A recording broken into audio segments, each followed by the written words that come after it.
OMG, the whole world is spinning upside down, backwards, and sideways. There's a tidal wave coming. You felt it, I felt it, the whole damn world knows it. You're either going to be sitting there wondering what the hell just happened, or you're going to be surfing that wave. And that is why we modern rogues gather every single day for office hours. Today's day number 214. And boy, we got a hell of a journey for you to go on. I think we may have a patron saint of consumer advocacy. David Horowitz had an extraordinary career, and we're going to explore more of that. But first of all we care about is the time that he remained perfectly calm, cool, and collected, literally under fire, with a gun stuck into his ribs. The dude was like, all right, so apparently this is happening. We're going to explore that astonishing moment, but first, as you and I both know, the bad guys have robots now. There's a literal scampocalypse happening. And the most exciting part is, ain't nobody can be bothered to talk about it. That's why we go live every single day over at youtube.com/scamschool with nearly 2 million subscribers. Over at Modern Rogue with 1.7 million subscribers and climbing. Over 1 million followers over at x.com/wood. We go undercover with the dozens of, I tell you, perfectly real, legitimate human beings over at LinkedIn. But of course, the only ones I care about are the elite ones, the hardcore. We call them the Diamond Club. You ever notice why I keep sneaking this little sigil into everything I do?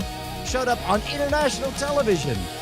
We got other people doing it. National news. People make metaphors and they end up doing this. That ain't no accident. That's us swearing our allegiance to our hardcores, the real ones. So today, we're going to start off with, as you know, we're going back through the entire back catalog of Scam School episodes. Scam School was the only show dedicated to social engineering at the bar and on the street. So Scam School is the only show dedicated to social engineering at the bar and on the street. So we're going to go back through the episode. I believe we're at 111, which I think was originally posted with Trick Friends with Probability something, and then it got changed into Trick Friends with Cards like a con man. But the important part is these are a bunch of statistical improbabilities and an old school bar scam thrown in the mix. We're going to watch it. We're going to do some degenerate gambling, and then we're going to get to the main story. Here we go, beautiful people.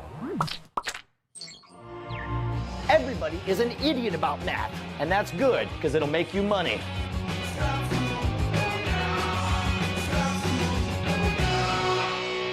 This episode of Scam School brought to you by TuneUp. Your music collection is a mess. TuneUp fixes it automagically. And Netflix. Welcome to your Get Out of Bar Tab free card. Scam School, the only show dedicated to social engineering at the bar and on the street. I'm your host, Brian Brushwood, and unless you are a mathematician or a casino owner, everyone else on planet Earth has a really bad understanding of probability, which is something that con men take advantage of. So I give to you not one, but two ways to take advantage and make money on people's lousy understanding of probability. What's going on, gentlemen? It's good to see you again. Matt, Drew, all right, we're gonna play a game. I want to know what you think is a good or a bad deal here.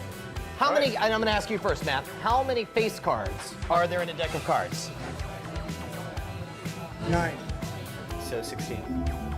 Wait, jacks. I'll give you a hint. This is not the scam. This is the introduction. What is it? There's 4 times 4 right there. So what is that? That's... Yeah, there's jacks, queens, kings, and there's 4. That's 12. Sorry. 12, yes. 12. So yeah, 12. Yeah, so 3 12, times 4. just like you said. There's 52 cards in the deck, so that means there's 12 face cards, and how many not face cards? 40. 40, right. So, what would you say the odds are if you were to take a deck, shuffle it up by your own hand, and then separate it into 3 piles? What are the odds that one of these would have a face card on the top? Not that good. You say about 1 in 4? What do you say? 1 and 3. 1 and 3? Okay, but both of you guys agree it's more likely to not have a face card than to have one, right? There's no way there's a face card. All right, dude. Here's what I want you to do. I shuffled them up. You can shuffle them up yourself.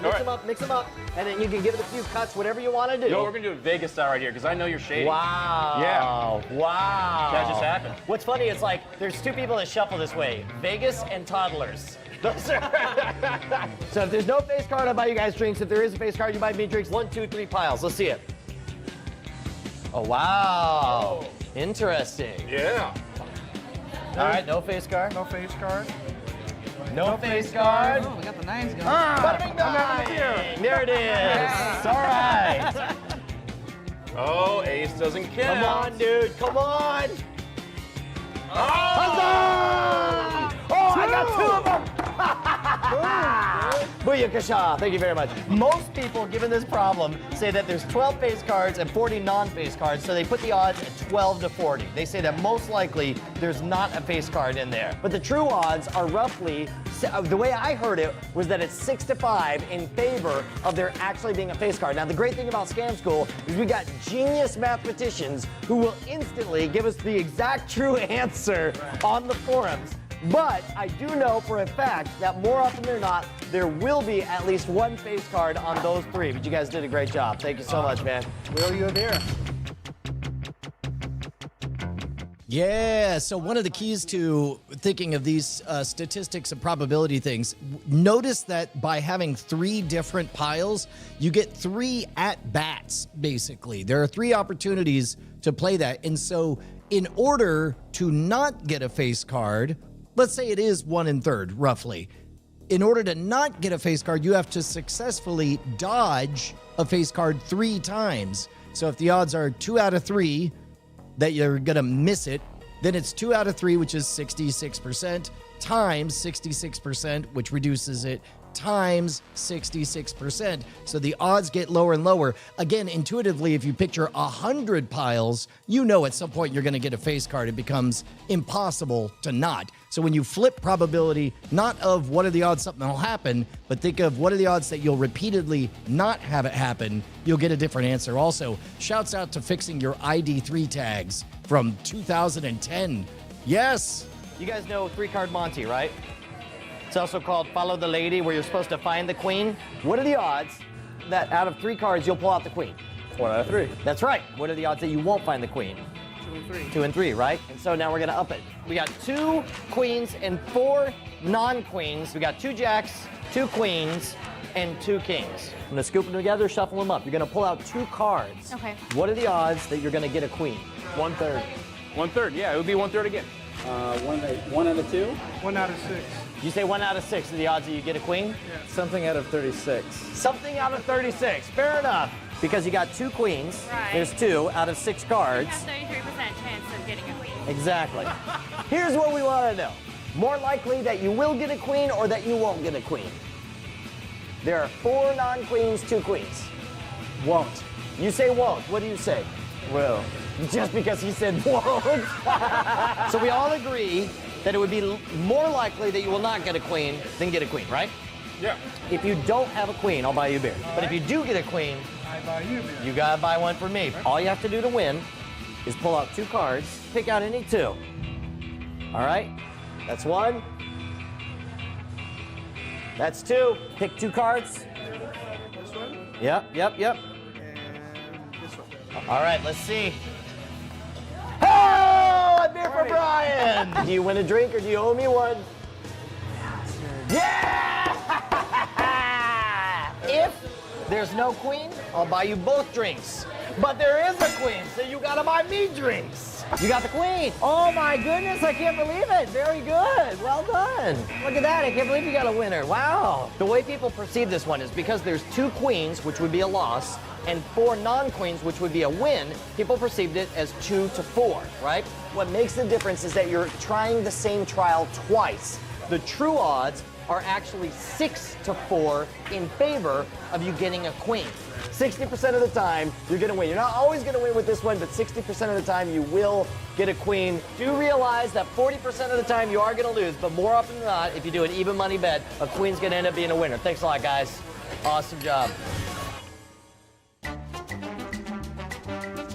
This week for my Netflix recommendation. I love this. In the chat, Luke Sightwalker says this video isn't old at all. Yeah, man, look, it's nice. It's 2010 in here. Come on in. The political climate's fine. Barack Obama's president. We haven't invented robots that can be used to deceive people. We're watching The Big Lebowski on a service called Netflix. They send DVDs through the mail, and they have to pay to advertise it because nobody knows what a Netflix is yet. Yeah, dude, it's good times. Stick around, though. We're going to go back even farther in time in just a bit. service, you're going to fall in love with it. Between the instant streaming and the fact that movies arrive in only one business day, you're going to dig Netflix, and most importantly, you'll be keeping Scam School in business. What's going on, Mauricio? It's good to see you again, man. I got a quick and easy one for you. You're going to like this. Check this out. Hold on. We'll just draw us a little circle. There we go. Here's the challenge I got for you. Full glass of beer. I'm going to put it right in the middle. I'm going to tip it over straight down, pour the whole thing, and not one drop will land outside of that circle. If one drop spills outside of that circle, I'll buy you a beer. But if I pull it off, come on, man, hook me up. Okay. Yeah, you're not even putting up a fight anymore. You're like, Brushwood, you want a beer, I'll get you a beer. It's fine. Let's see it. All right, here we go. You ready? I'm ready. Here we go. Not one drop spilled.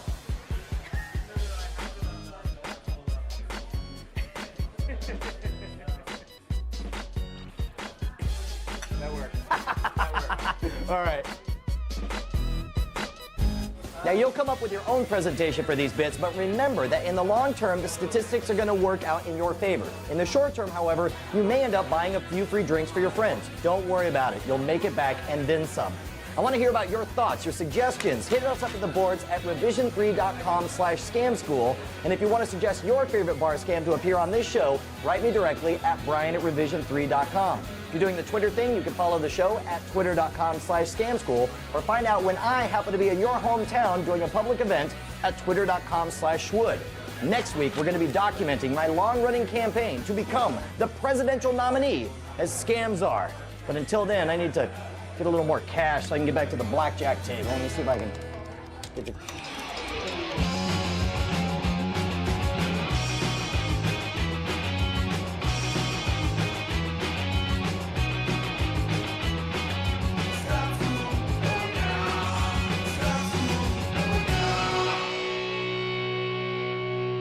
Oh my God, do you remember when we were doing czars for everything? That, the scam czar, the border czar, the drug czar? Yeah, good times. All right, guys, so we have time to do some degenerate gambling. Have we opened up the bidding yet on it? If you guys are new here, here's the thing. We're caught up all the way to at the cusp of June 2010 at this point. We're now at the part where Scam School episodes are coming out weekly on the Scam School YouTube channel. And of course, not all of them would go on to become hits. In fact, I think we saw that a lot of these only got 1,000 views the day they came out. But Scam School is an OG. It's a long timer. It's been around for a minute. And so some of them became hits, some of them did not. So we're going to see which is which. Good point, Kid Cart. Kid Cart points out that there's an A, B, C, D block in there. That actually felt like a really balanced episode, I thought, given the fact that I think it was appropriate. That was wise for us to spread out through all of the locations. It made the whole episode just feel bigger as a result of all these little bits. And it camouflaged the fact that, of course, there were two big fat ads in the middle of it. But here's what I want you guys to do. I want you to head on over to GESSATTACK.com. There we go. And this is where you are going to place your bet on how many views this episode got. The winner gets the only points that matter. Brian Bucks, right here in Scam School. In the office hours. All right, and the guesses include Koro Matsuriku coming in with 240,069, Hawk Worley with 1.2 million, Cliff Horn with 111,112, Sixter 4157 with 260,000, Bantarat guessing 169,000, BioCow, going for a big one, just shy of a million with 987,654, Joey H666 pegs it at around 140,000. Flying Car 100 says about 500,000 at 540,000. Curtis Hoffman 6956 says 160,000. G. James B thinks this is a beefy one with 804,117. Kid Card 72 says 105,000. Oh yeah, it's Adam says 140,000. Muse Slicks with 555,555 pay it forward. And Adam's second itty bitty little guess coming in at 17. And the real, actual number of people who have watched this episode, or number of views, I guess, is 133,143. Here, I'll just see if I can beat you guys to the punch. Guesses closed, and then paste. There we go. Which means the winner is Joey666. Off by just 6,857. Oh, yeah, wait, a tie. Interesting. And Cliff coming in with the bronze medal, off by a scant 22,031. Congratulations, guys. Nicely done. Good job. You are true Americans, even though many of you are not American. God, that used to be so great. Is like sneak attack patriotism when you least expected it, before it was all politically coded. Yeah, that was fun. Good times that was. All right, guys. So if you're not familiar, David Horowitz was a journalist in the 1980s who he won 12. No, I don't know how many Emmys he won. He won a bunch of Emmys for consumer reporting, but but most importantly, I remember him because in the 80s, he had a show called Fight Back with David Horowitz. He, to be honest, had some P.T. Barnum in him, some John Stossel in him, figured out how to do really big events. He would take consumer claims and put them to the test. For example, our number one video in the history of Modern Rogue is the testing the cheap door lock thing. And in this case, there is a legitimate hack to get that thing to pop right open, but also it just didn't survive when we tested it. But that is in the same vein of David Horowitz's Fight Back. And there was a moment in 1987 when he was on Channel 4 News, and this happened. Here, let's take a look. Here we go. Fritz Coleman weather. Fred Rogan, sports. Jess Marlowe, cover story. And David Sheehan, entertainment. Channel 4 News, Nightside, number 1 at 11. Good evening. It has been quite a day here at Channel 4, and tonight security is being beefed up at KNVC after a gunman walked into our news studio right here this afternoon and on live television at gunpoint ordered consumer reporter David Horowitz to read a message live on television. Nobody was hurt. That gunman is in police custody tonight. And Jess's cover story takes a look at what hundreds of thousands of shocked Channel 4 news viewers watched on television on the 4 o'clock news. Jess? Kelly, the man who had been permitted to watch the broadcast in the studio had given no indication of his intent. He had been sitting quietly until David Horowitz was ready to begin broadcasting his consumer segment. Because, you know, one of the nicest things about shopping by mail order... Pardon me? What is this? Let me see what it says. Right. What a baller move! He didn't say, oh. He didn't react. He just said, what is this? That is a boss move. May I become one of those people at some point. All right. He's got a gun to his back. All right, well, let me read this. Folks, we have someone on the set who's standing here and would like me to read this copy which was just handed to me. You want to tell me your name or not? What is it? And Gary, where are you from? At that point, the control room was ordered to go to black, kill the studio mics, and put up a standby slide. But Horowitz continued to read, and the gunman kept the gun in his back. I was warned in 1981 by someone with connections at the CIA to stay off the computers, that they didn't trust people on computers. When I began receiving disturbing calls from my parents, which led me to believe that something terrible was going on, I was then forced into a mental hospital in Tallahassee, where I learned that my brother-in-law had been driven insane in the same manner that someone was trying to do to me. The gun was a precise replica, and police, who by then had entered the facilities, made plans to deal with the situation. But when the statement had been read, the gunman placed the gun on the desk, and anchorman John Beard grabbed it. Burbank police wrestled the man to the floor. He has been identified as Gary Stolman, and he said he never intended to harm anyone. Indeed, he just said, I wanted to give a message to the future that computers should not be trusted and that the CIA maybe does psyops. Just a random crazy thing that turned out to be a little bit on the nose prescient. The gun proved a fake, but Stolman may still face a variety of charges. He is the son of pharmacist Max Stolman, a former member of the Channel 4 News team reporting on medicine and related issues.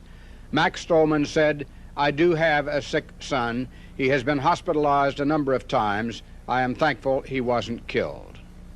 At a news conference this evening, Horowitz, who appeared to maintain his calm throughout the ordeal, acknowledged his fair share of anxiety. And I've covered enough hostage situations, and I've been in Vietnam, and I know that when someone points a gun at you, you do what they tell you to do and hope that someone's going to save you. You're thinking about your wife and your kids and your family, and you say, what am I doing here? Why is this happening to me?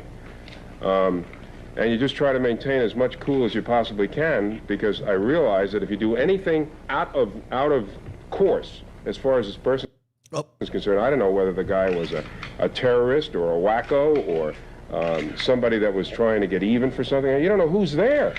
News director Tom Capra explained his order to pull the plug. Is that we cannot allow people with guns or weapons of any kind to take a television station hostage. So the first thing you do is go to black and kill the mics to make sure that the message, whatever it is, never gets out. Co-anchors John Beard and Kirsty Wilde sat through the ordeal, Kirsty worrying that she had okayed Stolman getting into the studio.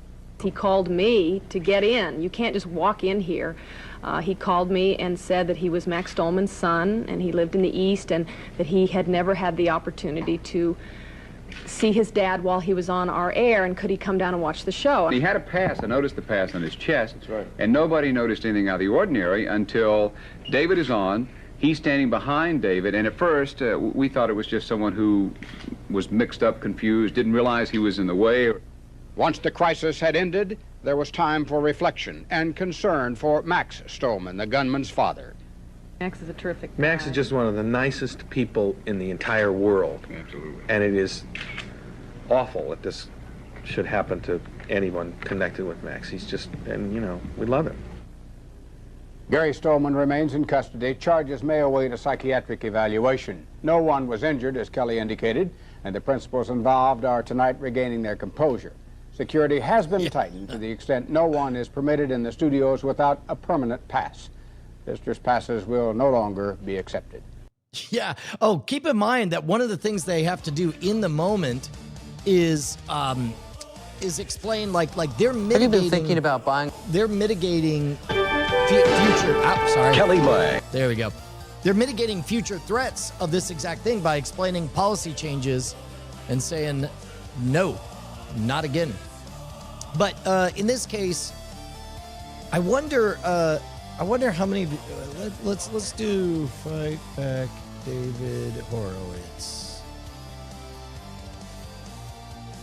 This dude, legend, legit legend. Here, let's see. Best of Fight Back. Don't touch that dog. As I understand, he passed away. I don't know, 5 or 6 years ago, from dementia-related complications. His daughter now runs the Fight Back property, so I assume that there's lots of celebrating. Says the guy who hopes his daughters will manage his properties when he loses his mind. Well, it's time for another Fight Back special. Fight back, don't let anyone push you around. Fight back, stand up and hold your ground. Fight back, if someone tries to Yes, do you look at that. 10 out of 10. Fight back, show them that they just can't win. Yeah, right? 30 dozen eggs take a joyride in the back of a station wagon. A shoe bends, a glass spins, and a watermelon drops. Food and drinks are tested for taste, and the supermarket grazer eats his way through your pocketbook. A few of the best confusing and amusing labels sent in by viewers, and some unusual mail order gimmicks. Your two-potato clock has arrived. And we'll see Gita the Magnificent receive a special award on this special edition of... Dude, this is amazing. Welcome to the special edition of Fight... 10 out of 10.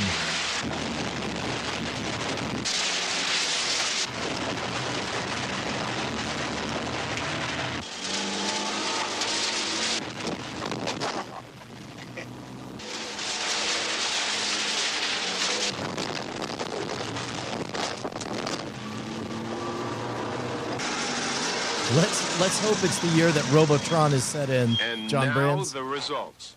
Out of the 30 dozen eggs we started out with, we broke 68 and created an absolute mess. Speaking of eggs, Freeman Shoes claim their Free Flex sole is so flexible that it also wouldn't crack an egg.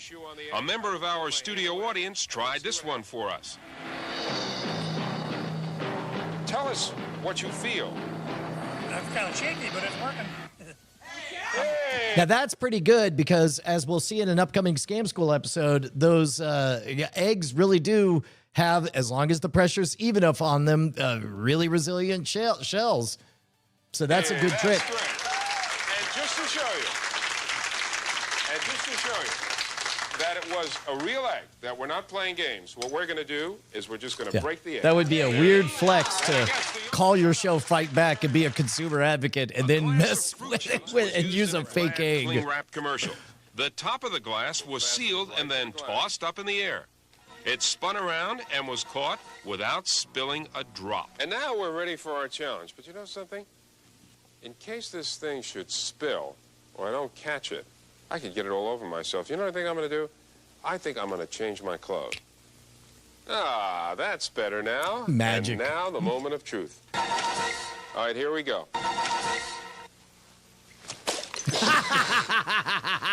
Well, it passed the challenge, but I didn't do too good, did I? Let me do that again. 10 out of 10. Okay, here we go. Here's the toss. That's great. It passed our challenge. That's great, man. What a legend. That's amazing.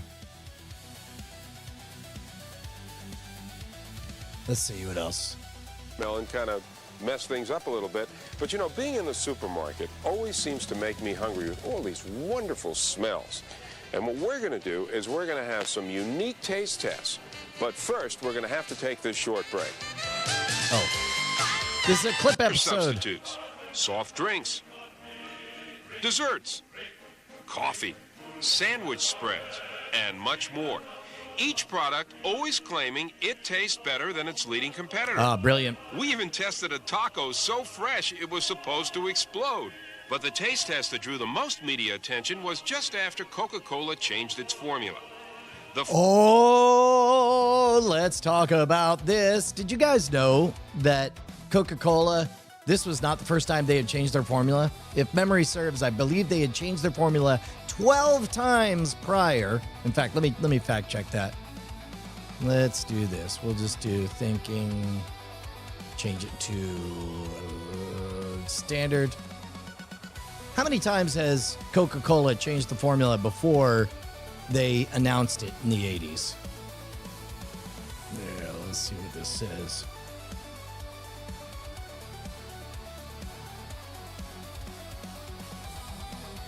We've talked about this before, but man, I wish that the robot had like a different design indicator of whether or not it was feeling creative or not, or giving you an actual fact. There we go. I'll verify this rather than rely on pop history. Why, thank you. Why, thank you, robot. Yeah, welcome to Fight Back, the only show dedicated to social engineering at the grocery store and beyond. Yeah, that's all right. That's all right with me. Let's see. Pepsi's only changed its recipe 4 times. Interesting.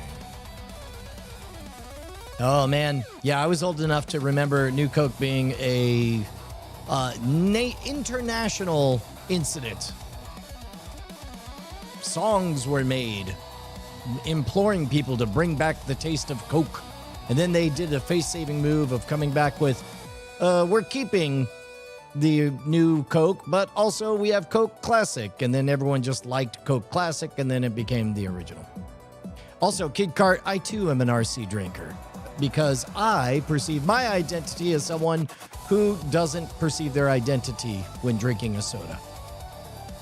At least 3 major times before the public new Coke announcement in 1985, depending on what you count as a formula change. Coca-Cola's company line says New Coke was the first formula change in 99 years, but that's only true if you mean the core branded flavor as officially marketed. Coca-Cola itself says April 23, 1985, reformulation was presented as changing the formula for the world's most popular drink. Around 1903, cocaine removed. So 1935, glycerin source changed for kosher certification. Cane sugar replaced with high HFC. Yeah, HFCS. Official mythology is 0 times. 1985 was the first. Yeah, okay. I wonder where I got the number more than that. How many times do experts estimate it was changed without announcement? There we go. Bob McBob says, I was coming home as a kid, watching the news when it happened. Whoa, really? And I remember my grandparents turning it off to play and playing outside. Now, Mr. Bob McBob, what would be interesting is whether or not that was a induced memory, because we just watched the rebroadcast of it where they told the story of it, but they also, and I don't think they were fibbing, said that they cut the feed so that the actual incident didn't go out live. Yeah, interesting. So go back and watch the stream on this when you have time later. All right, so here, let's go back to the Coke story. Here we go. Fight to bring back the classic Coke taste was led by Seattle businessman Gay Mullins. We challenged Gay to a fight-back taste test and asked him to try 3 different soft drinks in a blind test. Regular Coke, New Coke, and Pepsi. We asked the expert if he could pick out the one with the classic Coke taste. I think I had this idea that this was. Oh my gosh. No fooling that. Wow. Sorry, Gay. You know, taste tests have been used for years as a way for manufacturers to prove their products taste best. But have you ever wondered whether a person tasting something in a market was really giving an honest answer, or are they just saying the right thing to please the people conducting the test? To find out, we prepared pure, sour lemon juice. Awful stuff. We put it in a bottle, and we labeled it Gee Whiz. We presented it to some supermarket shoppers as a brand new soft drink. Brilliant. Just watch their reaction. Brilliant.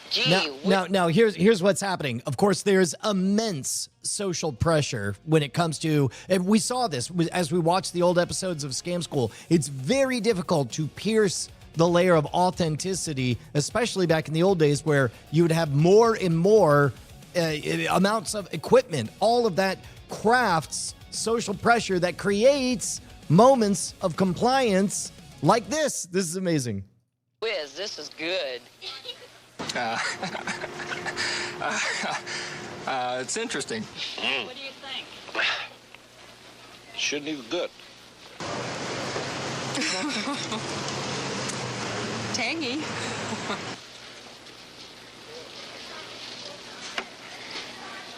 It's very lemony. Very lemony. That's pretty good. I sort of quenches something. I don't know.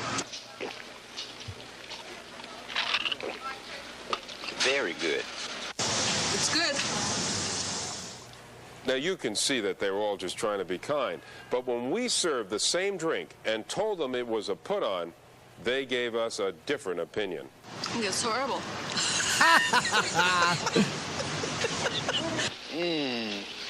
I really don't like this drink, you know. Gross. Terrible. That is horrible. It's awful. It tastes awful.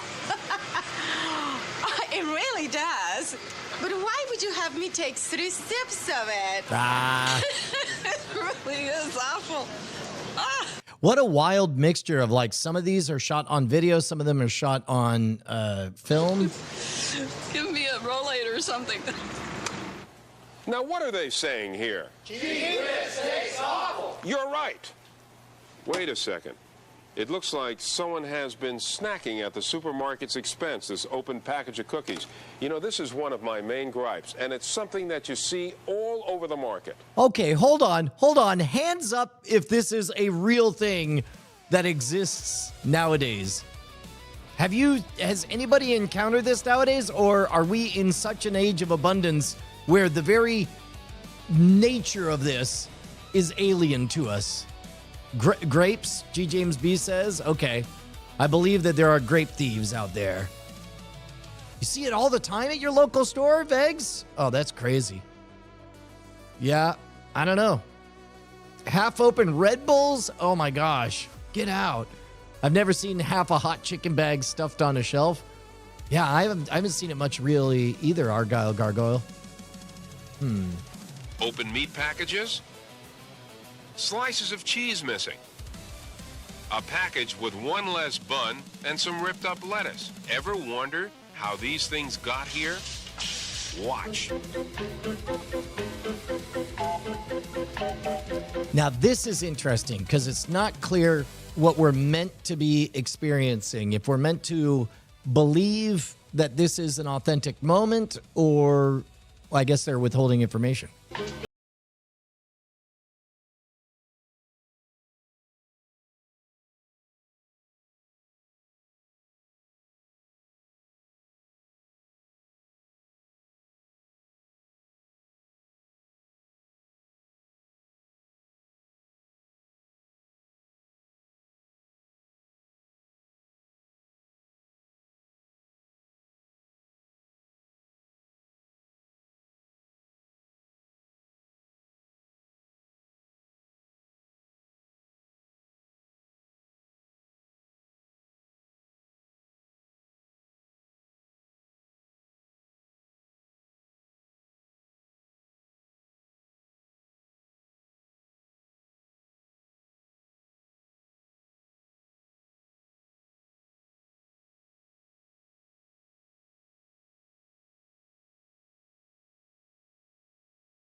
Bit of a paper thin premise where it's like, hey man, let's just get somebody to go around and fuck up a a grocery store. So I'm not feeling the pain on that one. It's amusing, all right, but just remember, you're the one who's paying those bills. And speaking of paying the bills, we have to pay some of our bills. Traction. So she sent it to me. If the printed claim is true, you can lease this two-door Toyota Tercel for only $1,129.69 a month. And at the end of the 48-month closed-end lease, you will have driven this economy car for only $54,225.12. And according to the That is that emphasis on production polish, like how much more impactful is this moment, quite simply because of the fact that they printed out this sign, right? Like, look at this. This is driven this economy a couple car of seconds. For just for this 3-second shot to get this shot. only $54,225.12. And according to the ad, not 1 penny down. Not 1 penny left would be more like it. Jerry Lowry of Springville, New York, wrote me a letter on this product, Loctite Rear View Mirror Adhesive. It seems that when you read the instructions on the back of the package, you're advised to squeeze the tube with the tip facing upward. However, the instructions on the tube itself call for it to be squeezed facing downward. Since this company... Yeah, I do remember a lot of these even as a kid, I would be all like, this seems a bit pedantic. But again, you gotta churn these out. I wonder how many episodes of Fight Back with David Horowitz were there? Let's see. Doesn't seem to know which end is up. Jerry wants to know what to do. Until we find the answer. You could take the easy way out. When Sherry Ward of Ontario, California, recently sat down to enjoy this gourmet meal of Benihana shrimp and Oriental lobster sauce, she was surprised to discover that there was no lobster in it, Oriental or Occidental. She checked. Oh, wait a minute. BioCow said 134 episodes, but I think if we want to give the full story, it says 582 because of the segments.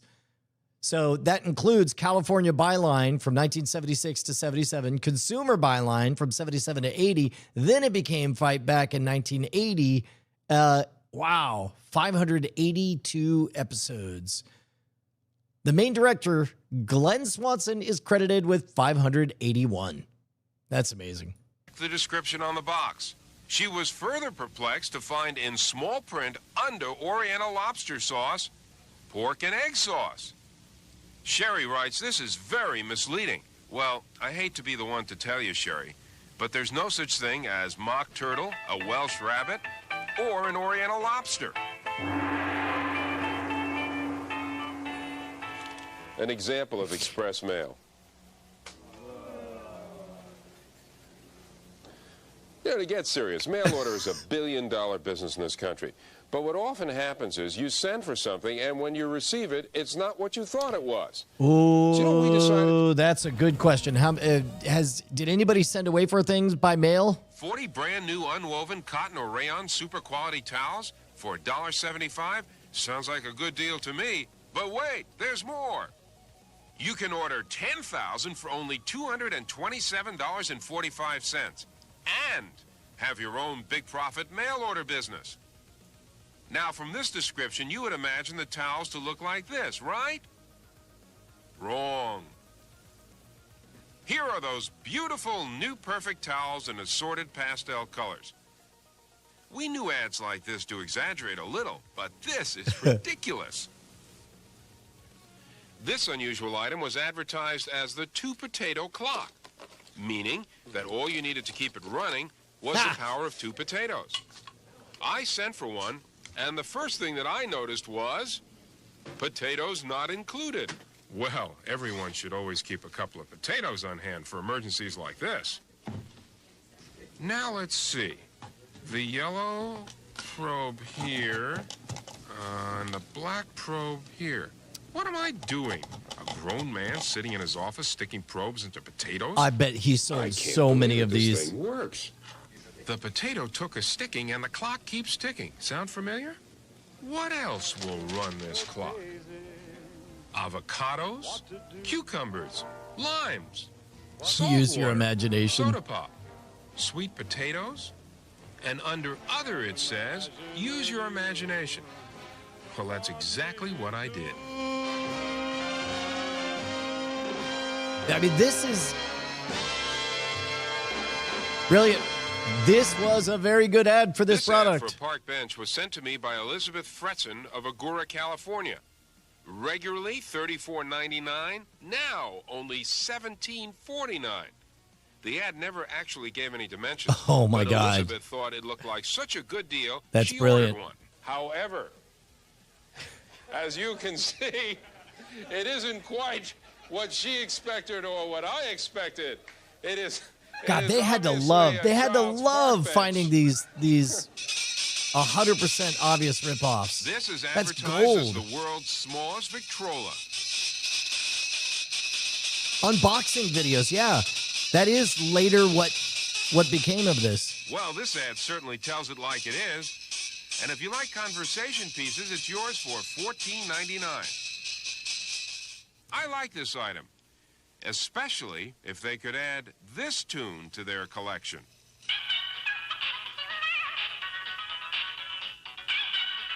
Oh, We'll be back with more of that's this special cute. edition of So that's their song. yeah, this impulse, this niche became unboxing videos. Then a bunch of heavy duty, highly visual stuff. Farther and tossed the bottle to Gita. She was a little amazed, but she did her duty.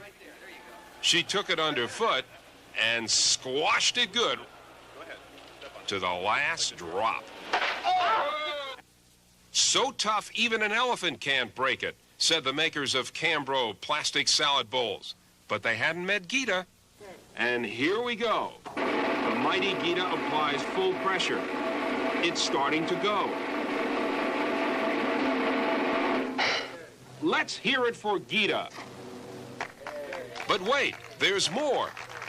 Gita crushed it, and then she straightened it out. I'll be darned. It is as good as new. We had our biggest problem with Gita when we asked her to step on a Wavecrest waterbed mattress. Waterbeds. I guess she figured we had gone just too far. Now you know, folks, why elephants do not sleep on waterbeds. Come here. Come here now. This gotta She be was too really weird. into challenges That's like hilarious. testing the strength of a Glad StressFlex trash bag. Or as she did on our most recent challenge, testing the supposed elephantous strength of the Igloo ice chest. Yeah. Elephant to Burbank, California, Oh, 91523. How punk rock was that when you could just just say a city, just like a thing? Fight back, Burbank, go. That is a big deal. When you were on the map, literally on the map with the post office, that's extraordinary. Yeah, dude. So Watch Fight Back is a YouTube channel that everyone should subscribe to. Here, let me go ahead and put it in the chat for you guys, because that is dope. And then maybe they will be okay with the fact that we visited them. Boom. I wonder if they're doing anything. I wonder if they're growing or doing new things or just playing the old ones.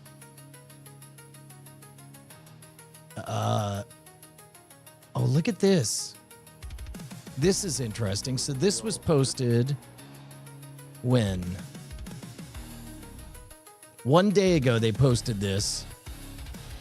And I believe it might have been instantly scraped on Reddit because it's definitely having an algorithmic moment. I don't know. Good for them. I'm popping on the radar, though. Let's see. Oh, as a matter of fact, toy gun debate. Part of the reason, part of the fallout of this was David Horowitz later advocated for banning realistic toy guns, specifically, partly because he was held at gunpoint by a BB gun. Lifestyles changing in this recession, inflationary economy. What are they doing? What do you see? Basically, they're cutting back across the board. I mean, they are purchasing less fuel. And Oh, this is about inflation. Hold on. Where's the, let's see, toy guns? Toy guns? Toy guns? There we go. How are people's lifestyles changing? It didn't open. I clicked on toy guns. 80s toy gun debate. How are people's lifestyles? Oh, how about that? New York Cycle. What's the draperies?